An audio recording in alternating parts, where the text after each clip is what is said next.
Chennai super Kings finally উপৰ্যুপৰি দুটাকৈ মেচত পৰাজয় হোৱাৰ পিছত জয়ৰ মুখ দেখা পালে। মেচখনত চেন্নাই ছুপাৰ কিংছে প্ৰথমে বেটিং কৰি 9 উইকেটৰ বিনিময়ত কেৱল মাত্ৰ 167 ৰান সংগ্ৰহ কৰিছিলে।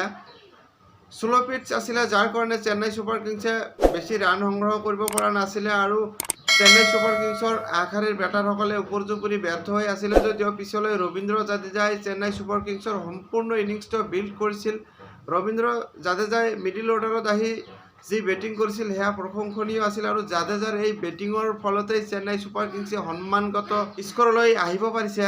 জাদেজাই কেৱল মাত্ৰ 26টা বলৰ সন্মুখীন কৰি 43 ৰানৰ যি ইনিংছ খেলিছিল, এই ইনিংছৰ মূলতেই চেন্নাই ছুপাৰ কিংছে এক সন্মানগত লক্ষ্য বান্ধি দিব পাৰিছিল পাঞ্জাৱ কিংছক। জাদেজাৰ উপৰিও মেচখনত ঋতুৰাজ গায়কোৱাডে 32 ৰান সংগ্ৰহ কৰিছিলে আৰু ডেৰী মিচেলে 30 ৰান সংগ্ৰহ কৰিছিলে। যদিও বাকী বেটাৰসকলে উপৰ্যুপৰি ব্যৰ্থ হৈ আছিলে।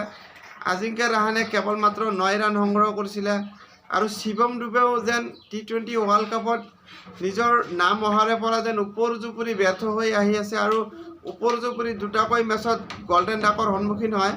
তাৰোপৰি মঈন আলীয়ে ইনিংছ কিছু বিল্ড কৰাৰ প্ৰয়াস চলাইছিল, যদিও 20টা বলৰ সন্মুখীন কৰি কেৱল মাত্ৰ 17 ৰানহে সংগ্ৰহ কৰিছিল। মঈন আলীয়ে ইনিংছ যি ডিপলৈকে লৈ গৈছিল, কিন্তু শেষলৈকে ফিনিচিং দিয়াৰ চান্স আছিল, কিন্তু ফিনিচিং দিয়াত ব্যৰ্থ হয় মঈন আলীয়ে। আৰু ইয়াৰ মূলতে পাঞ্জাৱ কিংছৰ বলাৰসকলে ভাল বলিং প্ৰদৰ্শন কৰিছিলে।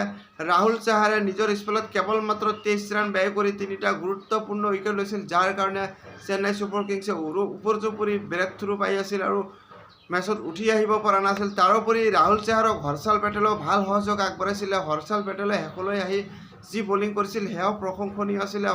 হৰ্ষাল পেটেলে গুৰুত্বপূৰ্ণ 3টা উইকেট লৈছিল আৰু কেৱল মাত্ৰ 24 ৰান ব্যয় কৰিছিল নিজৰ স্পেলত। আৰু অৰ্শদীপ সিঙেও 2টা উইকেট লৈছিল, যদিও বা ৰান বেছিকৈ খৰচ কৰিছিল, কিন্তু উইকেট লৈ চেন্নাই দলক ব্ৰেক থ্ৰু দিব পাৰিছিল। তাৰোপৰি ছেম কৰনে কেৱল মাত্ৰ 1টা উইকেট লৈছিল আৰু 168 ৰানৰ লক্ষ্য আগত লৈ পাঞ্জাৱ কিংছে 9টা উইকেটৰ বিনিময়ত কেৱল মাত্ৰ 139 ৰান সংগ্ৰহ কৰিব পাৰিছিলে আৰু 28 ৰানত পৰাজয় বৰণ কৰিছিলে চেন্নাই ছুপাৰ কিংছৰ আগত। পাঞ্জাৱ কিংছৰ হৈ প্ৰায় সকলো বেটাৰে ব্যৰ্থ হৈ আছিলে। কেৱল মাত্ৰ প্ৰভচিমৰণ সিং আৰু সুশান্ত সিঙে দুয়ো মিলি 53 ৰানৰ এটা ভাল পাৰ্টনাৰশ্বিপ কৰিছিলে আৰু ইয়াৰ পিছতে কোনো এটা পাৰ্টনাৰশ্বিপ হোৱা নাছিল আৰু সকলো বেটাৰসকলে ব্যৰ্থ হৈ আছিলে। প্ৰভচিমৰণ সিঙে 30 ৰানৰ বৰঙণি আগবঢ়াইছিল আৰু সুশান্ত সিঙে 27 ৰান কৰাৰ বাহিৰে সকলো বেটাৰসকলে ব্যৰ্থ হৈ আছিলে। জনি ব্ৰাইষ্টো 7 ৰানৰ স্ক'ৰতে আউট হৈছিল। ৰেলি ৰুছো 0 ৰানৰ স্ক'ৰতে আউট হৈছিল আৰু ছেম কৰনে কেৱল মাত্ৰ 7 ৰান সংগ্ৰহ কৰিছিল। আৰু জিতেশ শৰ্মা বিশেষকৈ T20 স্কোৱাডত আছিল ভাৰতীয় দলত। জিতেশ শৰ্মা আৰু উপৰ্যুপৰি ব্যৰ্থ হৈ আহিছে জিতেশ শৰ্মা, যাৰ কাৰণে T20 ৱৰ্ল্ড কাপতো নিজৰ নাম ল'ব পৰা নাই জিতেশ শৰ্মাই। আৰু আশুতোষ শৰ্মাই এইখন মেচত ব্যৰ্থ হৈ 3 ৰান সংগ্ৰহ কৰে। চেন্নাই দলৰ এই জয়ৰ মূলতেই আছিল ৰবীন্দ্ৰ জাদেজাৰ অলৰাউণ্ড প্ৰদৰ্শন। প্ৰথমে বেটেৰে 43 ৰানৰ গুৰুত্বপূৰ্ণ ইনিংছ খেলিছিল আৰু পিছলৈ বল হাতেৰে 3টা গুৰুত্বপূৰ্ণ উইকেট লৈছিল আৰু নিজৰ 4 অভাৰৰ স্পেলত কেৱল মাত্ৰ 20 ৰান ব্যয় কৰিছিল আৰু ইকনমিকেল বলিং কৰি জাদেজাই ফৰ্মলৈ উভতি আহিলে আৰু বেটে বলে ভাল প্ৰদৰ্শন কৰি জাদেজাই ভাল বাৰ্তা প্ৰেৰণ কৰিলে T20 ৱৰ্ল্ড কাপৰ কাৰণে। আৰু জাদেজাৰ এই ফৰ্ম যদিহে T20 ৱৰ্ল্ড কাপত ধাৰাবাহিকভাৱে চলি থাকে তেনেহ'লে ভাৰতীয় দলৰ কাৰণে নিশ্চয়কৈ ভাল খবৰ। আৰু তুষাৰ দেশপাণ্ডেও উপৰ্যুপৰি দুটাকৈ ব্ৰেক থ্ৰু দিছিলে। প্ৰথমতেই ফাৰ্ষ্ট পাৱাৰ প্লেৰ ভিতৰত তুষাৰ দেশপাণ্ডে যি বলিং প্ৰদৰ্শন কৰিছিল সেয়াও প্ৰশংসনীয় আছিল।